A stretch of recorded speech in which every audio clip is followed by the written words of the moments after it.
Le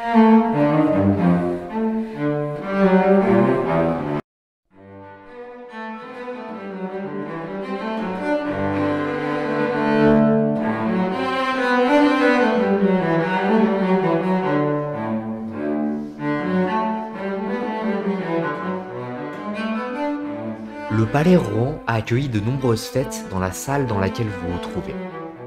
Ici sont passés Louis XV. Marie-Antoinette, Napoléon Ier, Joséphine et Charles X, ou encore plus récemment, Élisabeth II et Barack Obama. Les festins de l'époque étaient à la hauteur de leurs invités. À chaque fête, dans le palais épiscopal, des centaines de personnes défilaient dans la salle du synode. Il était donc impensable pour les nombreux domestiques de servir du vin tiède. Sauf que les cuisines étaient situées extrêmement loin de la salle à manger, et il fallait un moyen de garder au frais les différents vins servis. C'est pourquoi vous voyez les deux vases au mur. Celle-ci contenait de la glace pilée sur laquelle on déposait les boissons.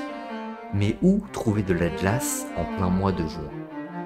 C'est là que le génie de Robert de Cotte, l'architecte du palais Rohan, est entré en jeu. Située à l'autre bout du palais se trouve une glacière de 100 mètres cubes.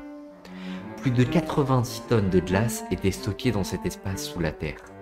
La glacière permettait alors aux domestiques du palais d'approvisionner les vasques en glace pilée. Et pour remplir la glacière, on récupérait dans les temps les plus froids, notamment sur les bords de l'île, d'immenses quantités de glace qu'on empilait dans ce lieu rafraîchi par la terre.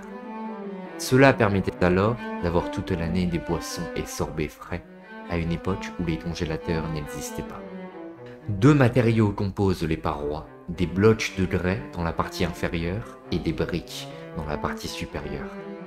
Aujourd'hui, cet espace n'est pas accessible au grand public, c'est pourquoi nous avons choisi de vous le montrer.